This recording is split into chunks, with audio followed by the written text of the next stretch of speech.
welcome to the Improv Summit. As you can see behind me with this lovely Photoshop background that I did myself, spent hours doing it. Of course, clearly you can tell. Anyway, enough about my Photoshop background. I'm Spencer, your host as always, and with me today, I have a very special guest with me. It's Jorge. Jorge, how are you today? Whoop, whoop, bro. It doesn't matter if it took you an hour or a minute to make that background. Killed it. Killed it, Spence. Thanks, I appreciate it.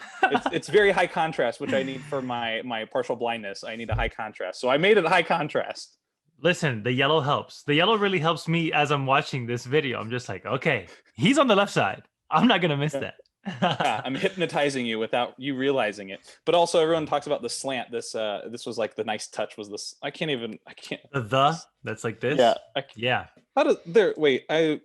Oh, you're almost there. Oh, dude, come on, commit. Yes. You're serving up the. Yeah. Wait. This is where my partial blindness also comes into play. Is the depth perception? Yeah, you got it. You're hitting it. No, it's there. There we go. There it is. If you slant your own hand, there it is. If I slant my head, apparently that helps too. There it is. I think this is how you should host every time now. I'm just gonna do this. I'm not gonna move for the whole episode. Yes. And then to mess with people, you can hit them on the other side, and they'll think it's like, oh, is he messing up? And it's like, no, man. Have you ever seen, what movie was it where the dude was like, I'm gonna smoke a cigarette? And then he was like this. I don't know. That sounds like Breathless, but I don't think it is. I feel like it was Grease or something like that, where a dude was like, this is the cool way to smoke a cigarette. You know, that probably is in a different bunch of movies. Yeah. It's like the roll-up cigarette box too. Yeah, in the sleeve. In the sleeve. Yeah. And here's the thing at the end. Right. So to answer your question, I'm doing great. It's a 3-day weekend. So I'm super excited, and I'm happy to be here. I'm happy to talk about improv, and I'm excited, and I'm grateful that you invited me. Well, I am grateful that you are here. Thank you for joining me. As I've already said, let's dive in. Enough about me and having no idea what I'm doing. Let's talk about you. This is just going to be like every now and then. I'm just going to do this and like try while you're asking a question. I'm just going to try it out. It's going to be a great callback of let's segue into this. I'm done. I'm doing it every time. On that note, here at the Improv Summit. Anyway, let's dive in. Let's talk about you, Jorge. Your improv background. That's, let's talk about why we're let's talk about words. I do that a lot on this. Words are hard sometimes. Dude, I talk a lot easy. And sometimes I don't know what I'm trying to say. Let's talk about you and your improv background. What is your improv background? Let's talk about me and my improv background. Here at the Improv. That's great. So there's gonna be bouncing balls, but what if it's bouncing hands and it's you serving up the words as I subtitle what I'm saying? Okay, we'll see. my improv background. So my first ever improv class, which I'm actually looking up at the wall because I actually have my college schedule. And so I took my first improv class in 2014. This was February. And it was at Miami-Dade College. So it used to be a community college, then it became a college. And what's so interesting about that story is that when I was in high school, it was like, you're growing up in Miami, things are very like macho, like very like, I'm a man. And so like nobody really did theater. Like it was like a thing that you weren't supposed to do. You were supposed to take wood shop and take the other one was like mechanics class and stuff like that. And so I never got a chance to take theater, but I always wanted to. And the theater teacher, Mr. Q, was this super cool dude. I remember him asking me if I wanted to do a play there because he had heard that I had like done like comedy stuff, and I was cool with everybody that did take theater. And I never got a chance to work with him because I had a job after school. And he was then my improv teacher in college. And so it was like full circle. I got to take a class with him, and I fell in love. Like I was hooked. It it was like short form games. Like I think I still have a video of me playing New Choice. That like my mom recorded. Like my mom, we had a class show, and like my mom came Like and on a like, camcorder. dude, yeah, I don't know what she filmed it on, but this was, I mean, in 2014, you're talking, it's still like the iPhones weren't as good to record stuff, so it must have been a real, like a real camera. I'm trying to think of one, like one of those Fuji films, or like, Yeah, I I was gonna can't. say it wouldn't be a camcorder because that was pre Yeah, 2014. yeah, that's like Marty McFly. Doc, no. Yeah, but you still have, but there was still, I know it came out of a camera, not out of a phone. Mm. Um, and so that class really kind of just gave me a taste. And I had looked up the Second City before that because I had I mean I so I grew up watching Who's Line Is It Anyway, and I really just like was like, wow, people are doing this, and people are getting paid to do this, and people are like on TV doing it. um and so that was kind of what inspired me to take that improv class. But I guess in the interim, in between watching Who's Line and taking that improv class, I had asked myself, like, where does everyone from SNL come from? Mm. That was always like a thing for me of like, do people just end up on SNL, or is there like a path, you know? Because you just Yep. don't They know. walk right in the door and they're like, Yeah. "Hi, I'm here." Hey, I'm funny. I did this funny thing, and so now I want to audition for this show. So I I'm gonna looked, come in Saturday night. I'm just gonna come on stage Saturday night. Thank you. Lauren, right? That was your name? Cool, cool, cool. Have a seat. I'm ready for you. So I find this wiki article that has like by the decades. It has like pie Mm. charts of like people from stand up, people from Second City. And so that was when I first saw the name Second City. So I was like, "Oh, okay. So this is where people study." I look at the school, and at that point I was like working at Mercedes-Benz in Coral Gables in Miami. I was what's called a delivery specialist, and so I would teach people their cars.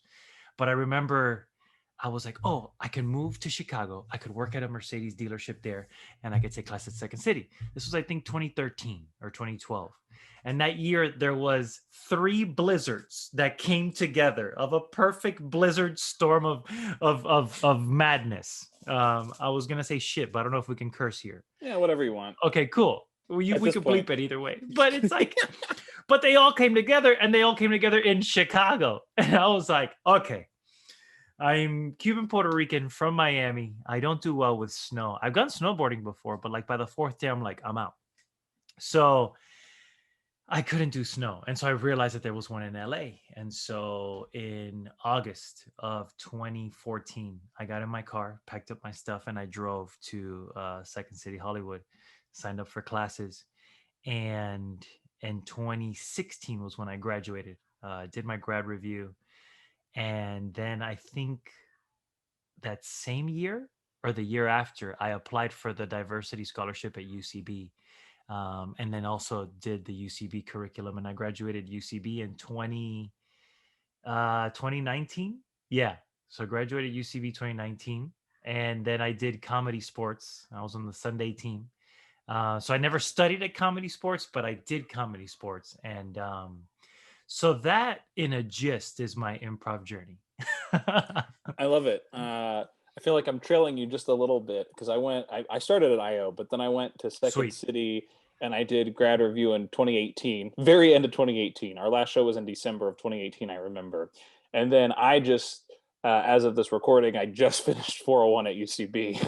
Sweet. Was So that an online class? yeah, I was online. I did 301 and 401 online. Wow. I was supposed to start 301 because it had been 2 years since I took 201, and they have that 2-year rule. And so I was like, Yeah. oh, so I'll start it. So I was actually going to start it. It was like March 15th, 2020 was supposed to be my first class. And as we all know, pandemic hit like on March 13th, so everything Yeah. shut down. So they were like, nope, that's not happening. And so then Psych. eventually eventually they put it up. But it also worked out because I did work study, but I also applied for the scholarship multiple times. Finally Same. got Same. it. And so I was able to take with my work study credits and with the diversity scholarship, I was able to do all of the musical improv program and the whole Oh. 101 through 401 program. And so that was great. So I think I still have one more class. So I'm like trying to figure out, I want to like preserve the class that I want to take. Yeah. Yeah. It's a precious moment. It's like Yeah. marriage. You Yeah. want it to be once, but sometimes people have it more than once. Yeah. Yeah, but you, Just like with but you, improv. yeah, yeah. Well, it's like it's that chase of like you have a great scene, and then you're chasing that feeling again. I feel like, the more you chase it, the more it'll run away from you. Mm, The more it gets away because it's like you're not being present. You're like, oh, I have to get this thing that I felt this one time. I do want to backtrack for a second though and say yeah, that for I sure. I did I did apply multiple times for that diversity scholarship. And I think I didn't get it like twice. And then on the third one I did, but it was also, I made an effort and like started watching more shows and just started showing up to more things at UCB. Hmm. And so for anyone who's watching this, like if you apply for anything and you don't get it the first time, like it's part of that. It's part. I really feel like it's such a crucial part, and not just improv of everything that I've done. And I think everything that like I've spoken to people about, of like, if you really want it, you'll apply again, or Hmm. you'll make ends meet, or you'll figure out a way. Like for me, it was leaving my family, my friends, and everything that I had created in Miami and starting fresh. And like um LA is not Miami. So it's very different, and it's learning. And with the pandemic, I was actually taking an advanced class at Mm. UCB, and it was like in the middle of the curriculum, like boom, Oh, wow. it was like, yeah, right in March. Because I remember I was going to perform my solo show March 14th at Second City. And it was like, oh, I got a Saturday night show. Like I had gotten really lucky that Josh Funk was like, hey, do you want to perform your solo show Saturday uh, at 10? Let's see if people will come to a weekend instead of a weekday slot. And so it was like, how am I? Because there's a part where I give Oreos Mm. I give Oreos out to the audience in the middle of the show, and I was like, how am I gonna give Oreos out during this like COVID thing that people are talking about? Like it was like so new. It was like, well, Yeah. I mean, whatever. I'll figure it out. I'll put them in Ziploc bags or something. We'll be fine, right? We'll And then you get the just. email. It's like the school is closed.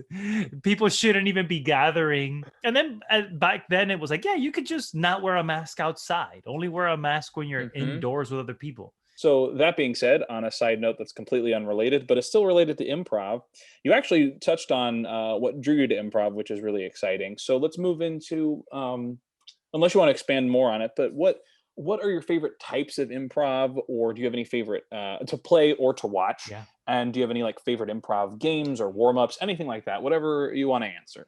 So you actually mentioned one of them, which is musical improv. Mm. Wow.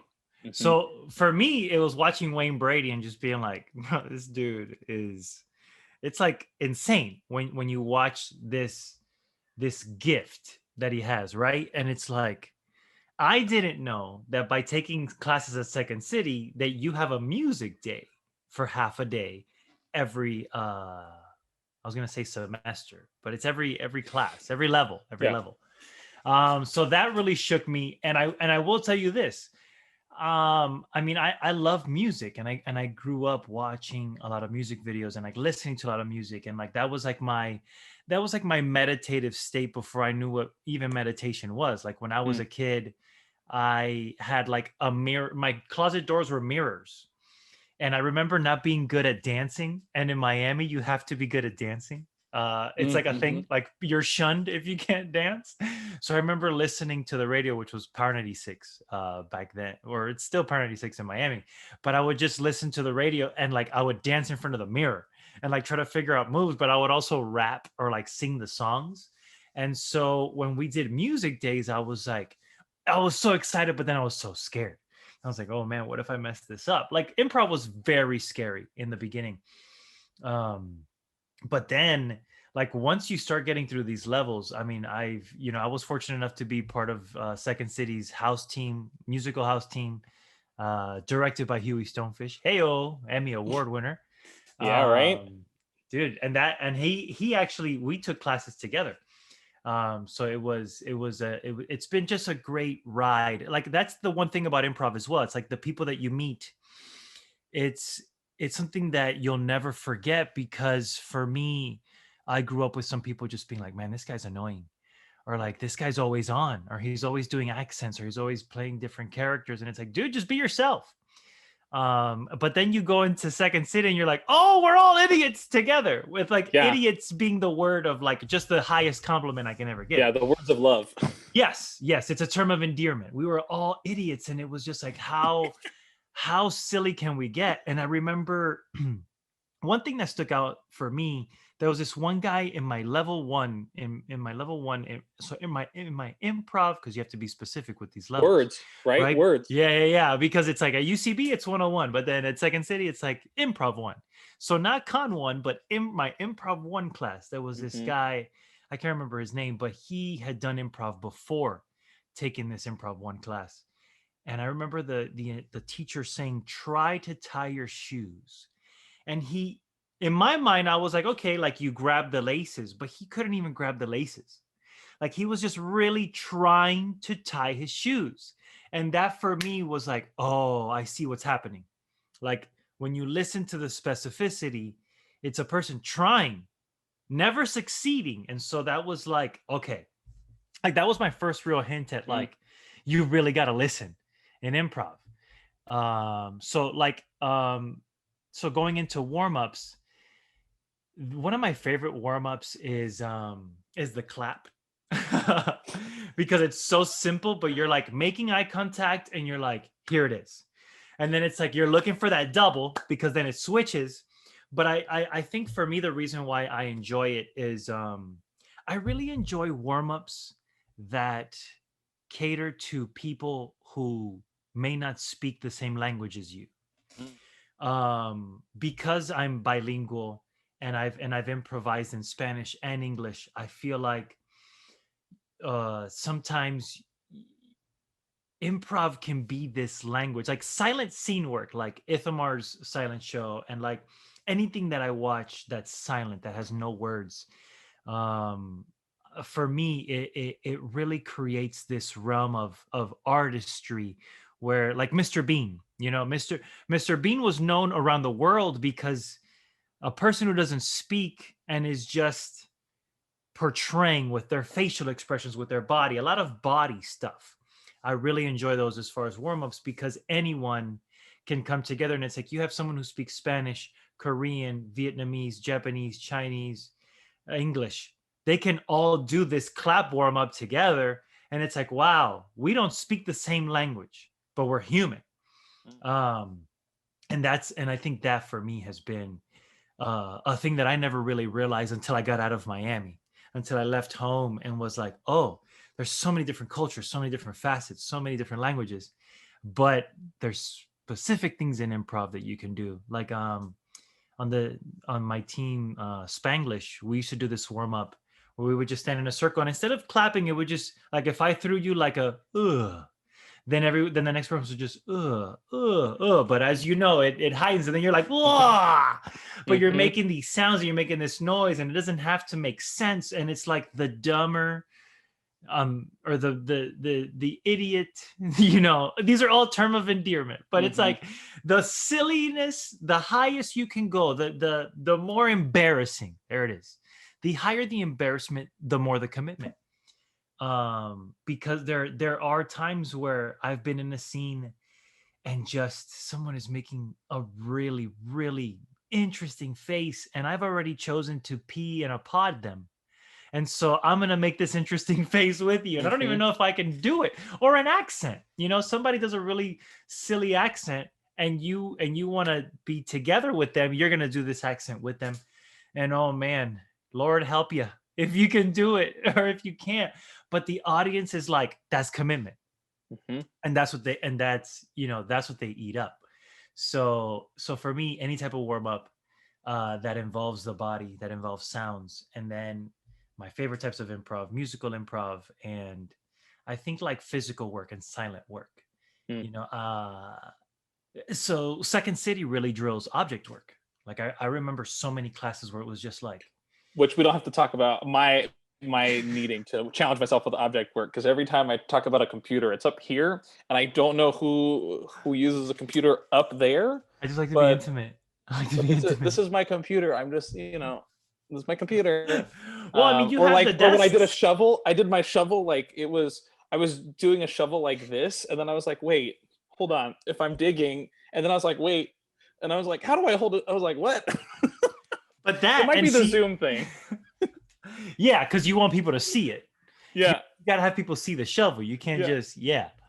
But that's, I mean, if you were to do that on stage as well, like that's such a gift. Yeah. Because it's like, where did you buy this shovel, right? And then we could put handles on it. Like there's, God, and that's the thing. It's like I'm reading this book right now. It's called Process, and it's Michael Gilman, one of the instructors of Second City. It's basically the journey of improvisers. Like it's narrated as an improviser going through the journey of Second City and going through the journey of his class. And I just started it. I'm only on like page 42, but it talks about how they went through their conservatory audition and didn't get it, or it was touring company audition and didn't get it because of the fact that there was a person in the audition that was like let's say I initiated with, oh man, it's really dark in here, and they go, what are you talking about, we're outside in the sun.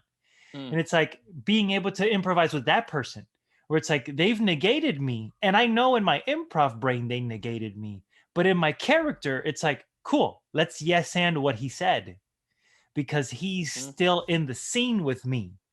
Versus, oh, okay, so it's like you doing that shovel, and it's like, that's not how you do a shovel. It's like, no, like let's explore that world. I love that. Two things that made me think of is one, with the shovel being it not being a mistake, where it could literally be like, well, I'm digging the sand out. I may as well just push it up instead of digging and throwing. I'm literally just saving myself a step. That's a great fun way, like you said, a gift. I literally thought of that. I was like, oh, I could just be. Why do I need to dig and then toss? Let me just toss it. I'm just tossing it up as opposed to Yes. digging and then tossing.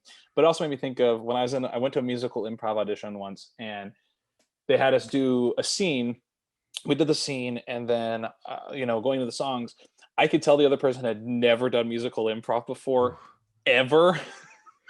And it like actually like threw me off a lot, because I started a song and I did like this nice little verse, and then I went into this chorus, and it was very clearly a chorus, because I was like, I said one line, I repeated the line, I think I changed the third line, and then repeated the fourth line, real hardcore.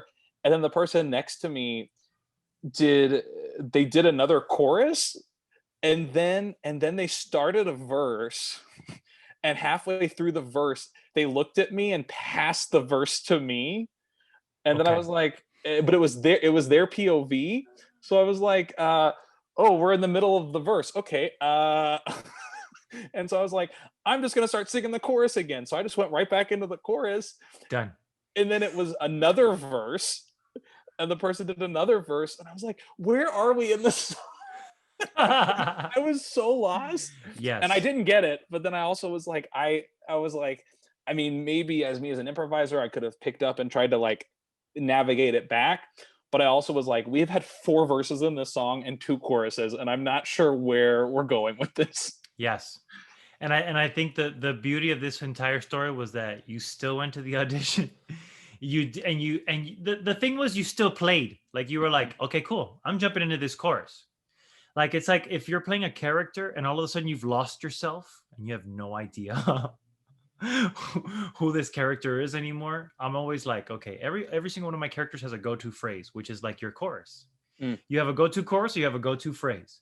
Like I have a Scottish accent that I do, and every time I do it, the word "do it" is a word that I always use to really just get back into it. And so I'll just like, that's like my chorus for the Scottish guy. But it's like you were like, okay, fight or flight. Let's fly into this chorus, baby. I'm with it. Because dude, at least you keep the song going. And there's an MD, right? Or was it a cappella? Was it? Oh, like... it was a cappella. Oh my God. Yeah. So the rhythmic cadence is also up to this person and you. Yeah. Oh, well, wow. I mean, there was someone keeping a beat, but it was just, okay. Okay. But it was also my brain at that point was like, I have a degree in music, and this is not helping me because because it's also like, I'm thinking like, okay, in 4 or in 8 or whatever. Sure. And the other person's just singing their heart out. Like there's no beats existing. Everybody knows that I want to be the man who I am, because everybody knows that I want to be the man that I get. What? pretty much like that. And then they like look at me and I'm like, what phrase are you on? So I just went chorus. I'm Done. singing the chorus now because I was like, that's where we're at. Yeah, I love it. That song was like 8 minutes long. Yeah. Yeah. It was and so and long. 7 minutes of it was chorus. Yeah, it was 7 minutes of it was me just singing that chorus again and again. Dope. Dope.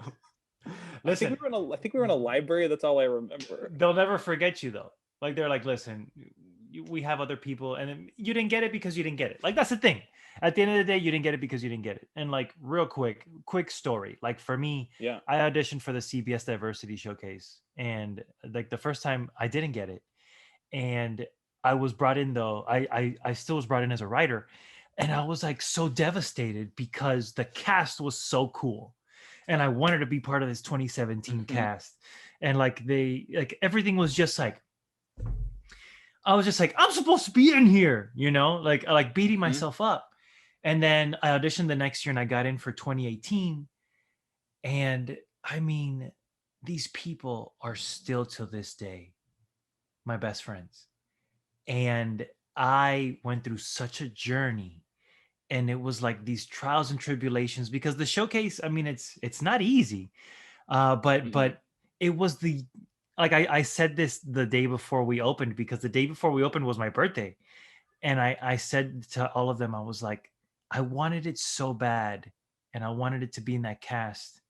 And what I didn't know was that the universe, God, love, whatever you believe in, that was telling me this isn't it. I have something better for you. And it's like that has happened to me in improv, that has happened to me in audition, that it's happened to me where I had an opportunity and then they called me and they were like, hey, it's canceled. And then something that same week came in where if I was doing that other thing, I wouldn't have been able to do this thing. Mhm. And so it's like, dude, the audition stories, like when I auditioned for sketch for Second City, I didn't get it. And I was like, do they not know how talented I am? And I had just finished grad review. Like there were people that had been doing improv for 10 years, and I'm over here just finished grad review going, I'm Mhm. supposed to be in here, Mhm. And that's but another it thing you wasn't my bring time. up with the 10 years kind of improv thing, because I remember taking a few of my first improv classes in LA, and like I'm going in like taking a musical improv class was the first thing I did. I didn't even do regular improv. I did musical improv. I was like, I have a At degree in first. music. I can do musical improv. um, and it's very different than I anticipated. But I remember going in to some of my earlier improv classes and being like, why is everyone so good? Why am I not that good? I feel like I can't do it. I'm not good. And then I realized after a while of doing improv, I was like, you know what? I've been doing this now for maybe 3 weeks or 4 weeks. And these people said that they've gone through all the programs, they've been doing it for years, and then they dip their toe into musical improv. That's why they're good, because they keep doing it. And I was like, maybe one day I'll be at that level. But I know that I haven't had the 2 or 3 years of training in all these schools behind me. I literally have Yeah. only had the 3 weeks that I've been in this class. So it's one of those things where like I have to understand from that perspective too, of like there are people who are innately good at improv, and I that's great. I would say that I'm innately good at understanding the skills of improv, but to actually be an improviser, I'm not the funniest person. I have a hard time with expressing my words a lot. But I've also learned the beauty, as you were talking about with silent stuff. I remember my really awesome improv show callback the third time I auditioned for the show. Yes. Third time I auditioned and got called back for the show. I literally was like, you know what, this year I'm just not going to think about it. I'm just going to go with the first thing that comes to my That's it. mind and just do it. And I remember the suggestion, I think, was judge or lawyer or something like that. I think it was judge. And it was Foursquare. And my first thought was, I'm not great with CNET games. Foursquare I know is not a strong game for me. But instead of thinking it in like that, I'm like, let me see what the suggestion is and play to my strength.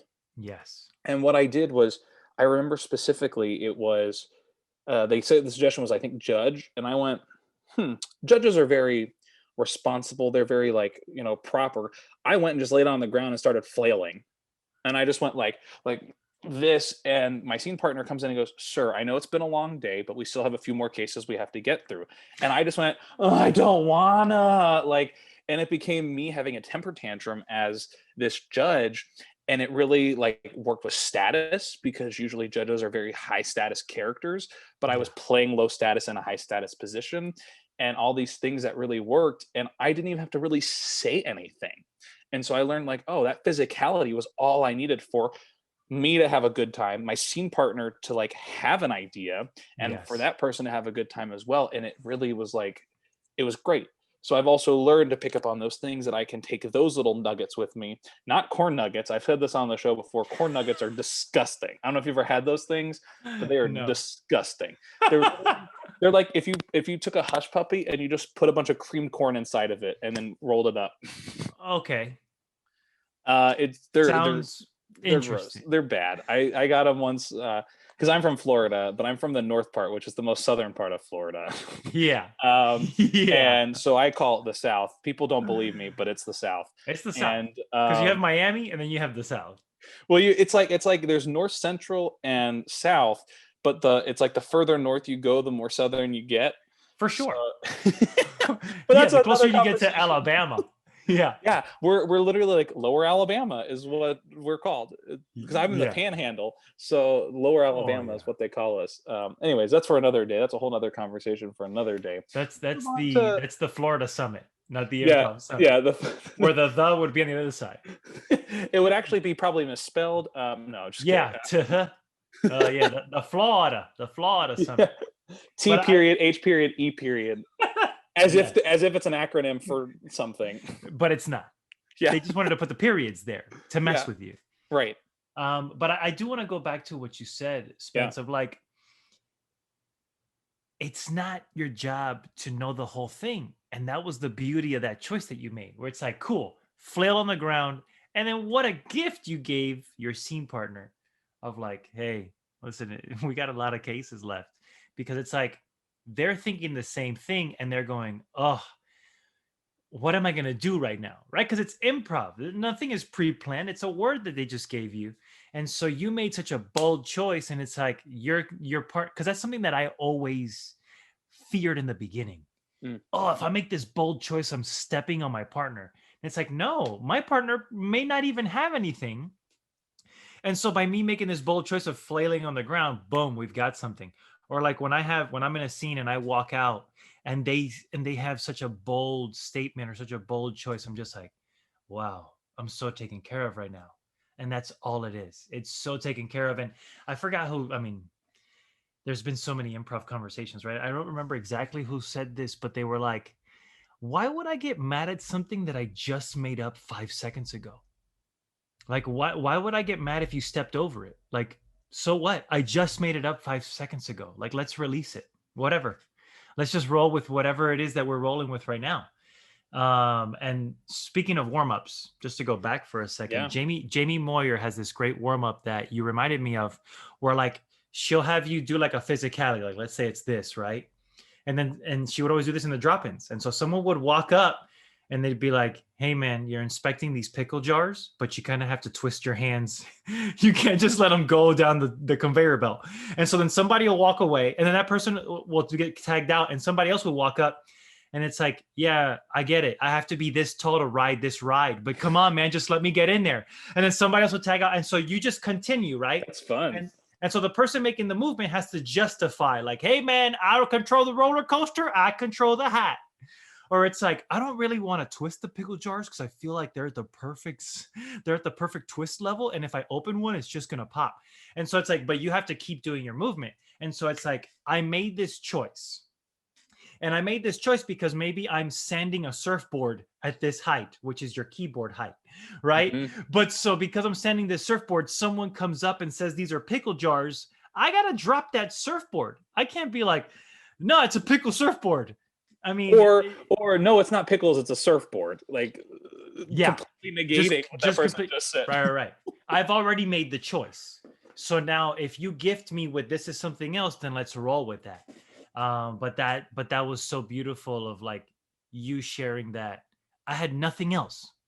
But I heard judge and I flailed on the ground and that was my choice. And my partner yes handed it. And that's it, bro. That's it. And I won't forget that scene because it was one of those where I'll either forget the scenes that I'm like, oh boy, oh, or I'll remember like the real bad ones, or I'll remember the ones where I'm like, I remember doing this thing, whether I remember the whole scene, because I don't remember really what happened like after those couple of lines or like Yeah. how long that scene went, but I just remember that specific initiation that I gave. I Yes. was like, this was fun for me, and it was so easy, it felt like, to have a scene based on that physical choice, Yeah. which was great. Which You leads felt me like in. you could do no wrong. Yeah. Oh, Go ahead. I felt, no, I was gonna say it leads me right into my next question. Actually, not my next question, but a question that I'm gonna switch around here on Yes. the Improv Summit, which I said I was gonna do, and I didn't do it until now. So No, hey, it was perfectly timed. Patience. now Patience in I improv. No, you got there. it. Oh, Okay. whoa, Yeah. there it is. Oh, Oh, that's perfect. ah! Okay, freeze that. That's the cover. How to do that? I've tried to figure that out too. That's a whole nother story. I can make Photoshop images, but can I edit them? Yeah. Anyway, what do you feel? And this is a loaded question, so feel free to just give like some bits. Not like comedy bits, but bits of advice. I mean, whatever. Yes. Any kind of bits are fine. Maybe both. Little Who knows? nibbles, whatever. Um, what do you feel makes a good? Nope, I'm not going to say good. I'm Okay, changing it go. because someone, I love I it. think it was Brian O'Connell, gave me to change the word good to successful. What to you Mm, makes a successful improviser? Because there's no good and bad in improv. It's for just sure. successful and more successful. So I think like there's like right, it's like a cake. It's like there's ingredients. I for me, I feel like, everyone's gonna say this, but it's so true. Like the listening is so important. Like as I said before, like really like trying to tie a shoe versus tying a shoe. I mean it's like two ears, one mouth, two ears, one mouth. I have two of these. I have to use both, and I have to listen double to speak once. But when you're in it, you're in it, and so. But it's like if I put you as the most important person, it's gonna work because I'm not thinking about me. It's just like how can I support you? And I think the ways, right, the ingredients to add to that cake is for me to support you. I have to not only be present and listen, I also have to know the art. Like I Mm, feel like people who watch a lot of improv, they come up with stuff that maybe they've seen on stage and they do like I remember Dwayne Colbert, another Emmy winning mhm. instructor from Second City. Dwayne said steal from people in the beginning. Like if you saw somebody that opened a door but they opened it with like 17 locks, do that as well. Yeah, it's not Because copyrighted. right. No one's copywriting it. I remember Ithamar did that one time in a show where he just like, he was like, all right, I'm out of here. And then he like, cuckoo, cuckoo, cuckoo, cuckoo. And it's like, it took him like 30 seconds to get out of this door. Someone called him back into the room. And so then he came back in and he closed all of them again. And it was like, yes, That's awesome. yes. And so it's like just taking your time with it. But what Dwayne said was, just steal from people because it's like you're watching it and it's like, your brain becomes this Rolodex. I mean, it's like because improv is acting. There is no separation. There is no, oh, I'm an improviser, I'm an actor. It's the same. It's under that umbrella of the art of performance in front of people. And the more you watch, like I remember just watching shows at Second City, watching shows at UCB, watching shows at IO. Like I wish I would have gone to IO. It's sad what has happened to it. Um, and hopefully maybe something can happen where it comes back or someone will still teach the curriculum. But it's like I remember watching shows at IO and it was just something like it was something special about that because theirs is follow the funny. That's their phrase. And it was just like you would really see heightening at a level where I'm just like, oh man, they're really going out there. But it's also people that I've seen watching so many shows. Every time I watched really good people on stage, they were also watching shows constantly. Hmm. And it's because you're like real quick story. I remember in the clubhouse, someone popped up from the back wall. But like that back wall, you have to climb it. And they were like, hey, neighbor. And it's like such a high house. But then it gave this dynamic. And I was like, ooh. So then like 2 months later, I was like, this is the perfect opportunity. And I was back there and I climbed up the wall. And maybe to somebody in that audience, they're like, oh, I've never seen someone do that before. But for me, I was pulling from someone else. So I think a big ingredient for success in improv, right? Success, whatever even that word means, is like, watching shows and like, you know, what makes one person better than the other? I mean, I think it's just time, really. Mm-hmm. And even if it's and not even, yes, okay, the amount of time that you've spent doing improv, granted, but it's also the release. It's also the release. When I went on tour for the first time, uh we had a show. What was our first show? Our first show was in Brea, California. And I was blessed to have most of my scenes be with ABD, Amanda Blake Davis, Mm. which she's not only a woman that I've seen perform for years, but I've taken classes. Like, this is my teacher. And now we're scene partners. And so I was crapping my pants, bro. Uh-huh. Yeah. I was like, listen, man, Yeah, she's great. I'm performing scenes with ABD, and so I was like, I'm not good enough to be on this stage with this woman. Like, she is. Oh my, she's so masterful, and every time I watch her, I'm just like, and it was like, cool. Here's the thing, though. I'm supposed to be here. I've been selected. I've auditioned. I've come to this point. And then it's like, and then you gain that self-confidence. And I think Mhm. that is like, for the cake's sake, that's the cherry or the icing or whatever it is that you finish. Maybe you like to plop some ice cream on top of your cake, but it's that confidence of knowing I'm supposed to be here. And I have imposter syndrome where, like, it was immense in the beginning. And you work your way through it. Like, that's the other thing, like running towards that fear. That's another ingredient you have to have in that cake. Like, oh man, this is scary. Cool, let's do it. um that really, for me. And communicate.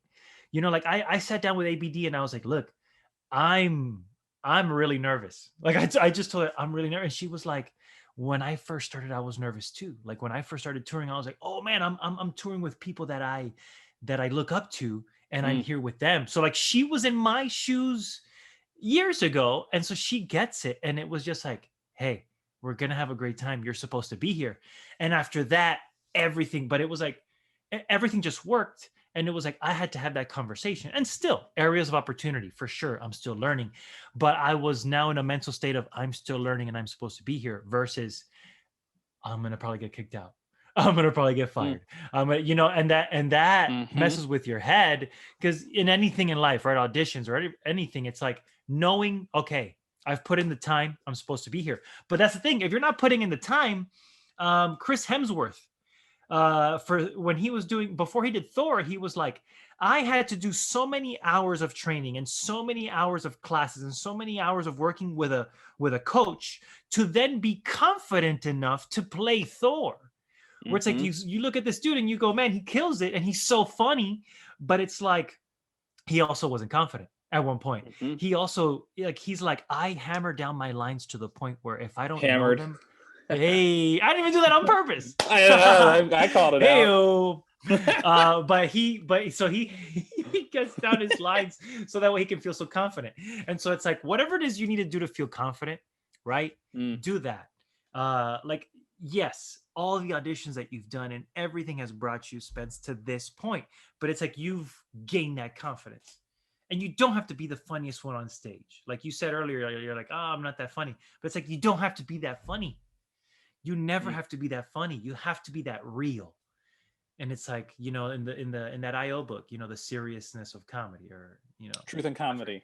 truth in comedy, and Yeah, yeah, how yeah. I still serious it have is. it. There it I is. still have that book. I'm I have it pointing as somewhere. if I read it. people can see what I'm doing. Yeah, my bookshelf back there.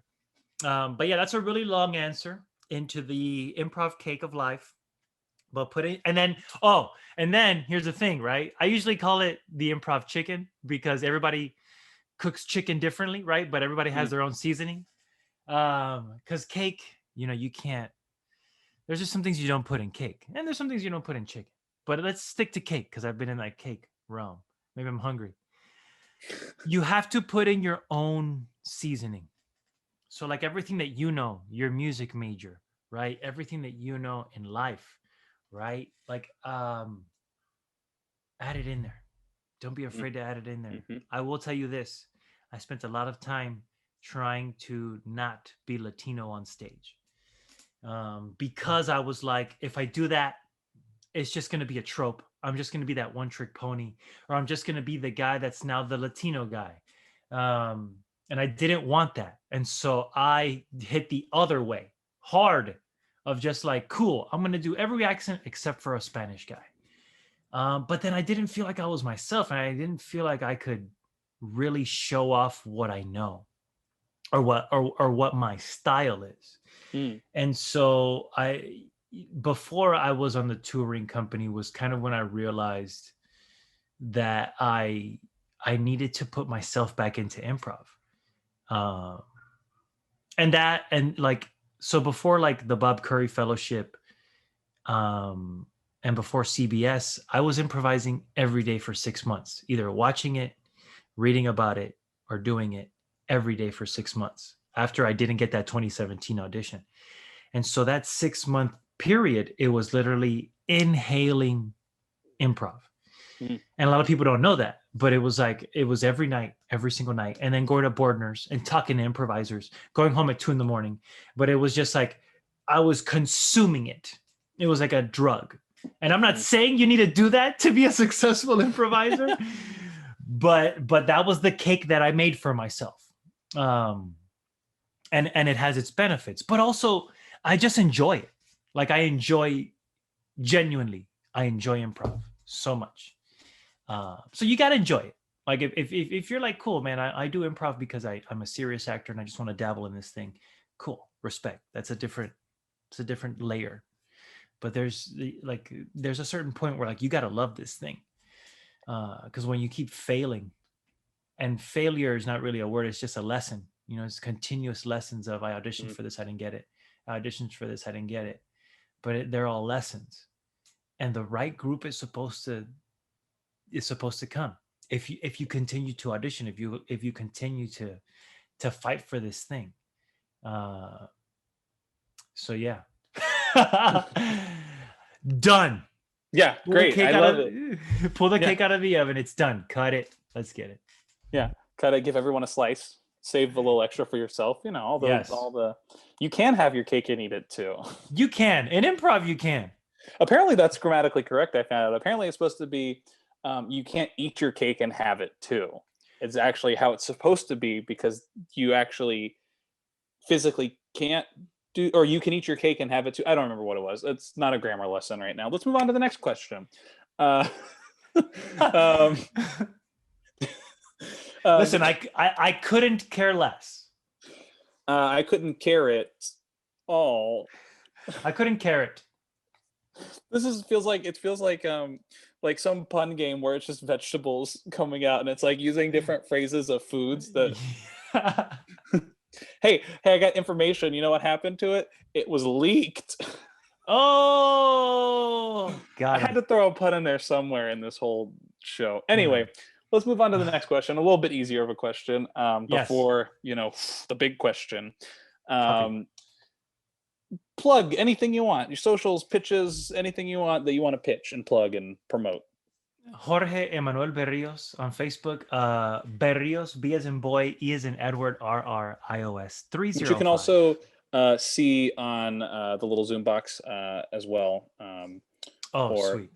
That's right. My name is right there. Is there. But also for those who are listening that, like for me, who looking at those boxes is very tiny and not the most contrasting, it is BERRIOS 305. That is the Instagram. That as well. And Jorge, and Twitter. I don't really tweet, but hey. Yeah, I don't either. I have one. I'm like, here's my socials. They're all the same across. So I'm like, Twitter, TikTok, Facebook, Instagram. No, it's not Facebook. Boom, boom, boom. Instagram, YouTube, whatever, all that stuff. All right, Jorge, this has been great. I have one final question for you.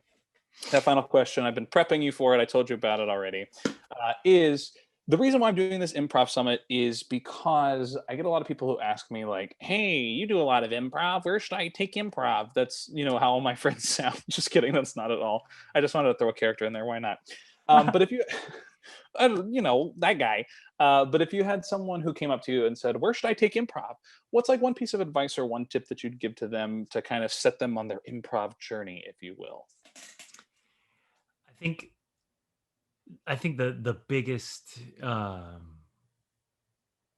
plus to have is the opportunity to watch shows. I Mhm. mean, I know right now we're in a pandemic, and so, but I know that schools still have improv shows like on Zoom. I would say watch shows because there are differences for sure. Um, but watching shows really, like for me, it was okay, cool. I grew up watching Spaceballs, Rick Moranis, John Candy, Second City. Like for me, it was a no brainer. But I didn't even know about IO. I didn't even know about Comedy Sports, UCB, all the other schools. I will say, as a person who has done UCB, Comedy Sports, and Second City, Second City will really give you that relationship and that object work. UCB will give you the game and really like being able to like see it, like see the unusual thing quick and let's run. Let's run with it. And the thing about Comedy Sports, which I talked about this on Facebook probably last week, was sometimes you just want to play a dragon, you know? Like you want to be this mythical creature, and Comedy Sports gives you that. Like, Sometimes I want to let's play like a bedpost yes, let's get or a it. shoe. There's opportunity with that at UCB and Second City for sure, but it's like, it's like really awesome with Second City. It's that kid aspect. It's when a kid suggests camels and you become a camel, that kid's face, like that's one thing that until I started doing Comedy Sports, I didn't realize was a thing that I really enjoyed. Giving a kid an opportunity to say something and then you become that thing. Hmm. Because I really didn't have that growing up. I didn't even know what improv was when I was a kid until Whose Line. And still, when I watched Whose Line, I was like, that's a thing that they do. It was never a thing that I could do. I never Mm. saw myself as this person who can do that thing that those people on TV are doing. And so, yeah, I would say to watch shows. And then as you watch shows, because also Groundlings, we haven't even talked about Groundlings, but Groundlings also, that character work, like their characters. And they, they've recently had a couple of their alums become SNL cast members. Hmm. But so has UCB and so has Second City still. Um, not that SNL is the end all be all or the one that tells you you're the best. Jim Carrey auditioned for SNL and didn't get it, and now he's playing Joe Biden on SNL for the next 4 years. Like that's the thing. Talking about this, how it And comes he full also circle, has right? had a career outside of that, so Right, he's right, fine. right. Yeah, I kind of jumped over because everybody knows who Jim Carrey is, but it's like when Jim Carrey came out with The Mask, Siskel and Ebert said this guy has no control. He's a horrible actor. He's never going to make it in this industry. 2 years later, they dedicated an episode to just Jim Carrey. And they said, we apologize. We were wrong. Here's what we love about all his movies. But that's the thing. It's like sometimes people aren't going to see it. And it's okay because Hmm. you're going to be the person you're supposed to be. And you never really make it until you get the haters. So Right. I've That's the discovered thing. that on TikTok already. I got haters, so I guess And I've that's made it on TikTok. that's it. That's it. And a TikTok hater is a special type of hater for sure because Oh they're yeah, probably but 12 they years old. and they drive traffic straight to my TikTok page. So hey, That's the let thing. me let me get it. Any press is good press. So Yeah. watch shows and just dabble, And if all of a sudden you don't feel like it's the one for you, then switch out. Mm. The set your boundaries. Realize what your boundaries are in life and with improv. If you feel like, oh, this is a certain style that I'm not interested in doing, try it. I wouldn't say to just quit it. Attempt it and see what it really is that you don't like about it. But there are other schools for sure. Great. I love this advice. I think there's been a lot of great little nuggets. Thanks for joining me. I lied. I said that My was the last pleasure. question, but Ah, I actually have another question. go And ahead. that question is, would you like to do some improv? I would love to do some improv. Great. Let's Here's what do I it. w- here's what I've been thinking. Uh-huh. What if we tried musical improv? Yeah, we can see how that We might can work. try it. We can try We it. can And try. then, I if mean, anything, let me give you a take where you can just record, yes, let's do some improv. And then that's it. great. No, let's try some music improv. All right, so we're gonna try some musical improv, and let's see what happens over Zoom. We'll see if that works. What's the suggestion? What is the suggestion? Jorge, give me a suggestion. So let's go with award. Award. Great. All right, award. Thank you, award.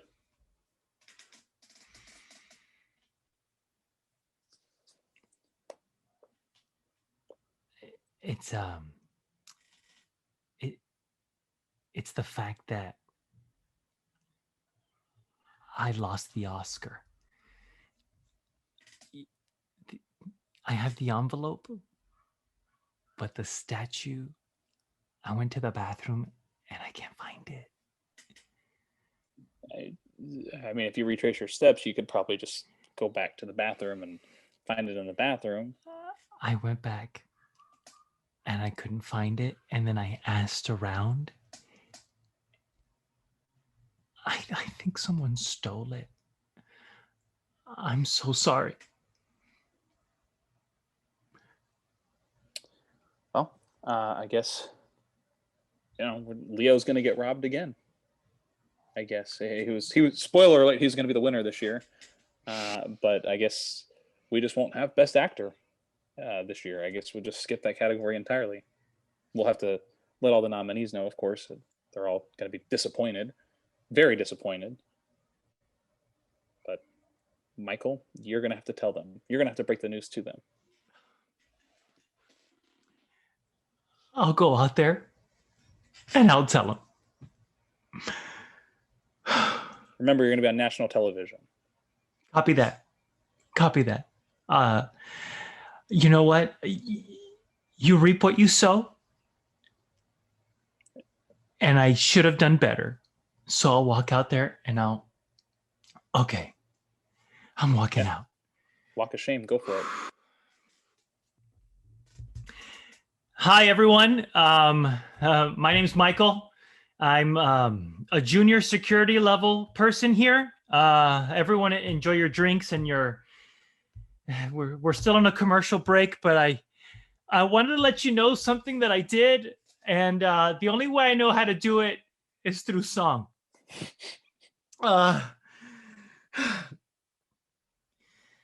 There was a man who really wanted to win an award.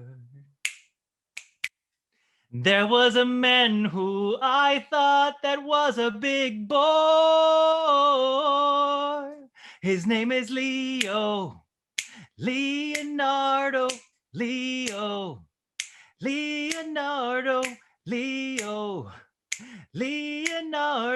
DiCaprio. The first time I saw him, he was in a film about a boat that was sinking down. But after that, he made a film where he really tricked people up and down. He was in the air as a airplane pilot. He had a wallet with a little button on it, and he told Tom Hanks, "You're never gonna get me now." Then he played a plantation slave owner. He twisted his hair and he made people fight. But also he had that movie where he was kind of slow. I think it was called What's Up with Gilbert Grape. What's up with Gilbert? 'Cause it's Leonardo DiCaprio. That wasn't the chorus that I started with, but I'm a junior security person, and that is my chorus. Michael, I understand what you mean. That apology would be really great, except for just one thing. We're not on the air. Literally a commercial, like you said.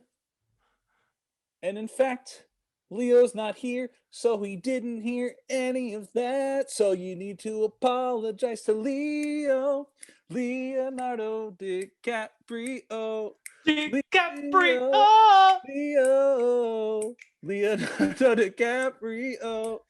DiCaprio, look what I found. It was behind the stage. I must have left it there with all my rage. Okay, that was really my song, but Leo isn't here, so I guess it's gone. But thank you, boss, for giving me a second chance to say that I'm sorry to Leo DiCaprio. Leo DiCaprio. I like this chorus better. Leo DiCaprio is his name.